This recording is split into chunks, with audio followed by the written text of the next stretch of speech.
Fathers today are told that raising independent children is the goal, that authority is oppressive, and that children should basically raise themselves. And yet, look around. Families are crumbling, marriages are strained, and children are lost. The family without leadership is a family in chaos. From my time studying psychology to my time in the military and then in the corporate environment, human nature remains the same.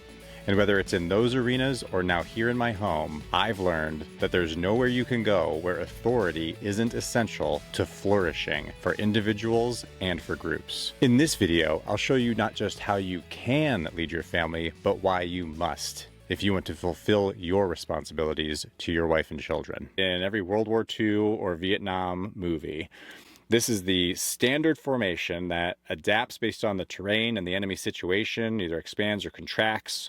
Distances and arrangements can shift, but this is the starting point in military land warfare. You have a 4-man fire team in the front forming an echelon, and behind them in the rear is another 4-man echelon, and in the middle between those two echelons is the squad leader. And the idea, as you can see by the arrow, is that they are moving through the landscape, and the first fire team is out in front a good enough distance that if they come in contact with the enemy, whether they see the enemy first or the enemy sees and opens fire on them first, that front element, once it's engaged, can ideally fix the enemy, prevent them from being able to maneuver, so that the rear element, which is not engaging with the enemy, is able, under the leadership of the squad leader, to determine the best way to flank and overcome the enemy position. So this is a squad divided into 2 fire teams with a squad leader, and each of those circles with the letter I for individual would have a specific role. He would either be a rifleman or a grenadier. He would have a specific set of roles and responsibilities particular to him. And this, I think, is important to break free of what is so often the cliche straw man of what the military is, where there's this sense that, like, oh, in the military, you have no individuality. Everybody is just a cog in the machine. And for those of us who served, one, we know that that just isn't true in life, but it's also obvious that it isn't even true in policy and doctrine. In a 9-man squad, every man has a unique role to play. They are not just interchangeable parts that can be swapped in and out. There is an enormous amount of value placed on the individual contributor in a squad, even though at the same time, there's an obvious necessity to place the welfare of the community, the entire squad, first, because they recognize their dependence upon one another, their interdependence for their success, for their flourishing.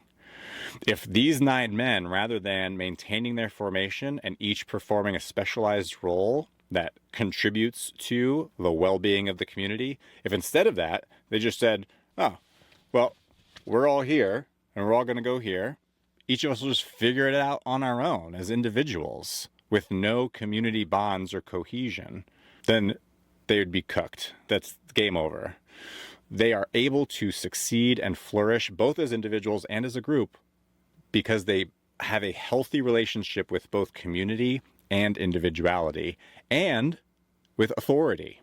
The squad leader represents authority, and it is their role to keep the community together, working cohesively as one, even while the authority figure respects the individual contributions of each member and how they help the entire community to thrive. So in a society that is overwhelmingly allergic to authority and has an obsession with individuality and independence, which shapes both how we parent and how we think of ourselves, even as adults, is that we want to think of each as an individual who doesn't need anyone else and who eschews any duties being placed on them by anyone else. And that kind of obsession with independence holds us back from functioning well as a community. Whether that community is a marriage or a nuclear family or an extended family or a city or a country. An obsession with individuality is unhealthy in all of those environments, just as it would be unhealthy in a squad. Now, I want to put a little bit more meat on what the essential dynamics are for this to work. How you can know, how you can sort of self-evaluate or evaluate others, because as we're going to come to, it's essential to evaluate others' philosophies and approaches in order to determine whether or not their advice, the principles that they offer to you, are worth listening to. So now we're going to talk through the economy or the ecology, either way, of what it means to flourish. Moving beyond independence, maturing beyond independence to be interdependent, so that both as individuals and as a community, whatever level of community we want to talk about, we can flourish. This is a very clear cause and effect. If you're unwilling to be an authority, you're unwilling to provide accountability, then your children will suffer. They will never reach independence. You will just act like they can or act like they have, but they really never do. Now, when there is an authority figure, when there's someone with ownership over the formation of their children, and they're providing that accountability, among other things, that child owes the authority figure obedience, often motivated, one, out of respect, and two, out of gratitude. A properly formed child will recognize that they are entirely dependent upon the love and generosity and care that they are receiving from their parent. And that if they are not a sociopath, then they will be appropriately grateful. And that gratitude, as well as a recognition of like, oh, you know things I don't know.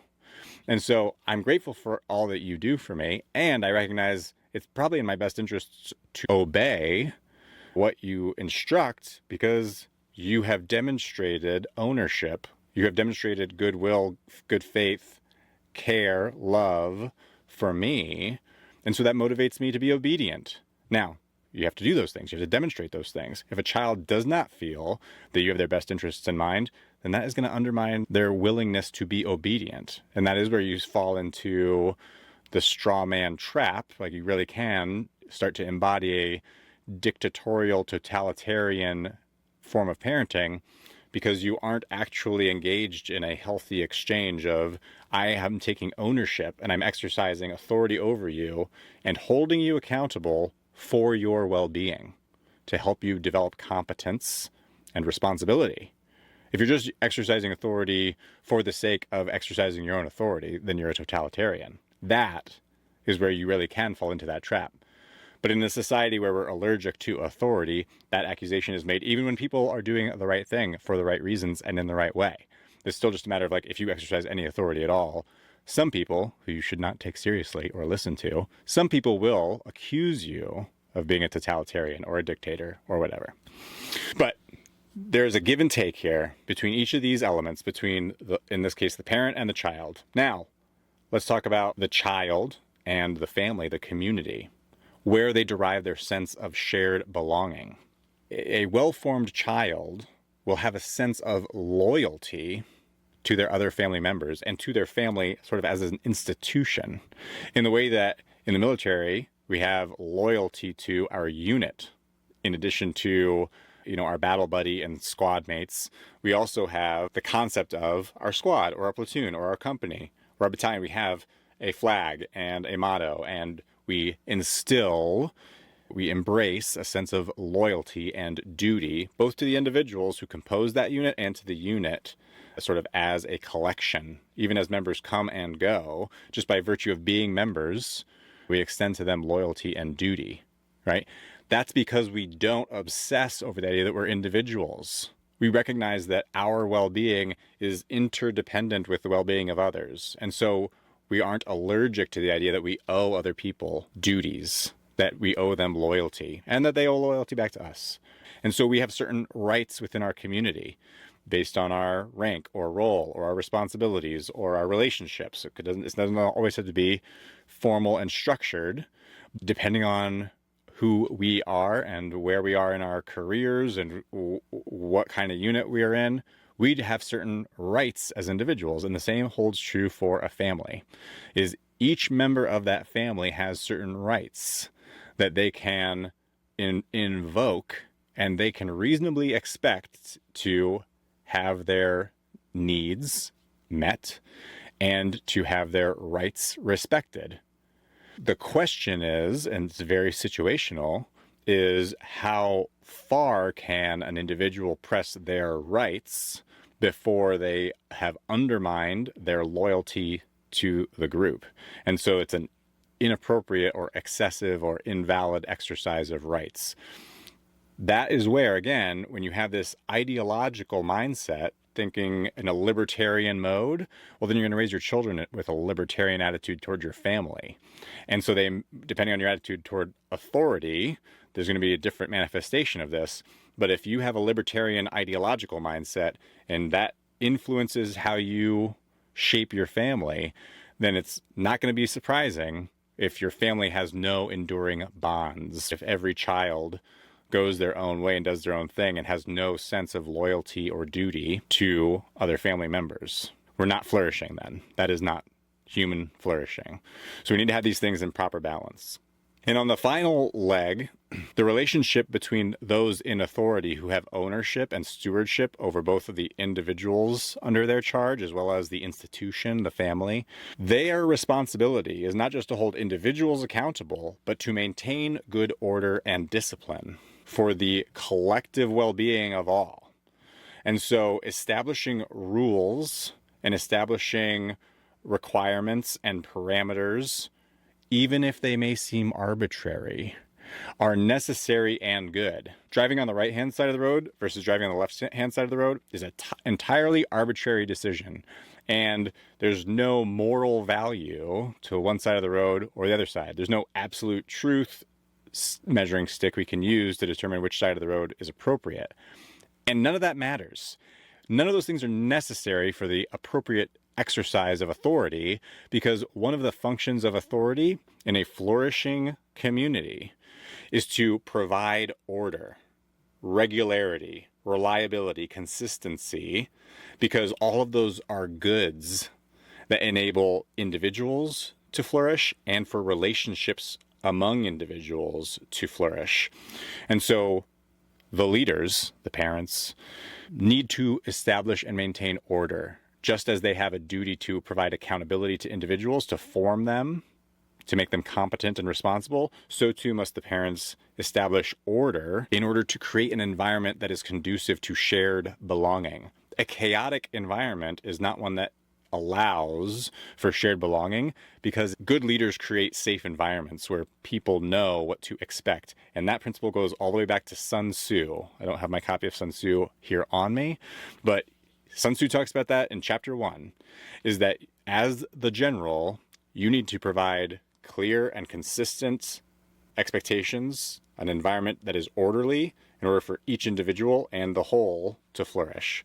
And yes, another thing we're allergic to in our society today, because we're allergic to authority, is that authority figures, people who take ownership over the institution, the group, and the well-being of the individuals, justice demands that they receive honor, right? There is a hierarchy.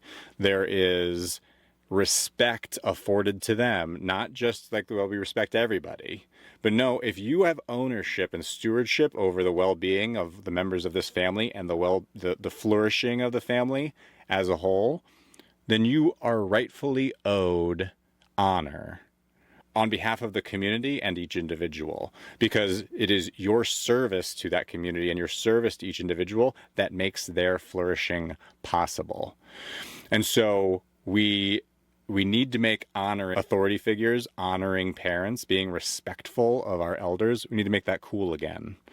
And if we're unable to, then that is a symptom, an unwillingness on the part of a parent to expect and cultivate an attitude of honor toward not only themselves, but to other adults and authority figures, is a symptom of someone who is allergic, who has an unhealthy aversion to authority. And in my own environment, come across adults, other parents, who have clearly demonstrated that they are, in that postmodern and relativist mindset, unwilling to think of themselves as, in any meaningful way, deserving of greater honor than their own children. They're unwilling to accept ownership, exercise authority, hold their children accountable, or establish order.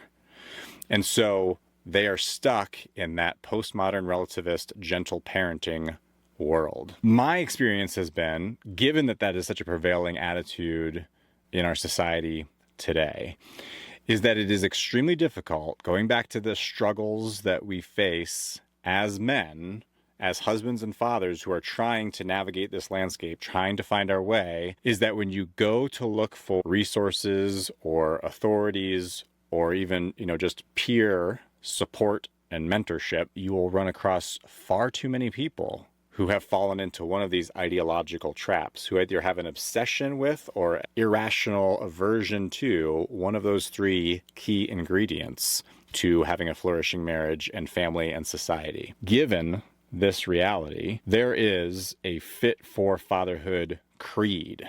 And just like the soldier's creed or whatever the other branches do, I'm an Army guy, no disrespect, but just like those kinds of creeds that lay out the fundamental and indispensable, non-negotiable principles that you have to be on board with in order to be a member of that community, so too, forming authentic communities of men, of husbands and fathers who are genuinely seeking to provide one another with peer mentorship and support to help one another learn and integrate and apply these principles to their lives.